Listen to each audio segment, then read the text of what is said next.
berbeda, udara yang biasa terasa dingin, entah kenapa hari ini membawa hangat yang lain. Hari ke-18, untuk pertama kalinya dalam beberapa waktu, saya tidak hanya bangun karena waktu, tapi karena rasa yang tidak bisa saya diamkan lagi. Ada sesuatu yang terus berputar di kepala, ada doa yang terus saya bisikan, agar langkah kali ini bukan sekadar perjalanan menuju masjid, tapi juga perjalanan untuk memperbaiki sesuatu yang dulu sempat saya hancurkan sendiri. Sholat subuh pagi itu berjalan dengan tenang, namun di dalam sujud, hati saya bergetar hebat. Karena setelah ini saya tahu, saya akan melangkah menjemput sesuatu yang hilang. Bukan untuk memaksa kembali, tapi untuk menebus semua yang pernah saya lepaskan terlalu cepat. Saya tak tahu pasti apa yang menunggu di ujung langkah. Tapi untuk pertama kalinya dalam waktu yang lama, saya memilih percaya, bukan menghindar. Dan benar, pagi itu berubah menjadi cerita yang takkan saya lupakan seumur hidup. Ada degup canggung, ada haru, ada tangis kecil di antara tawa. Saya melihat lagi keindahan, kesederhanaan, dan wangi yang dulu saya rindukan dalam diam. Kini tepat berada di depan mata.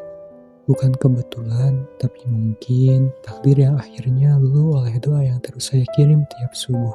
Hati berbicara lama, tentang salah paham, tentang jarak, tentang diam yang ternyata saling menyakitkan. Saya belajar bahwa kadang seseorang tidak benar-benar pergi, ia hanya menunggu kita datang dengan cara yang lebih tulus. Hari itu, lembaran baru telah dibuka. Dengan janji sederhana, kalau nanti badai datang lagi, kami akan berpegangan lebih erat, bukan melepaskan. Dan di hari ke-19, saya kembali menunaikan sholat subuh berjamaah. Masih dengan rasa yang sama, tapi kini hati saya jauh lebih tenang. Pagi itu, saya tidak banyak merekam gambar, karena hidup saya sendiri sedang merekam momen yang lebih berharga. Pagi ini saya harus bergegas menjemput hari. Ada janji kecil yang ingin saya tepati, bukan dengan kata, tapi dengan kehadiran. Dan di tengah hiruk pikuknya waktu, saya hanya bisa berbisik dalam hati. Betapa Tuhan pandai menyusun jalan yang aneh namun indah. Jalan yang dulu saya pikir buntu, ternyata hanyalah tikungan yang membawa saya kembali ke arah yang tepat. Di perjalanan itu, saya sadar akan suatu hal.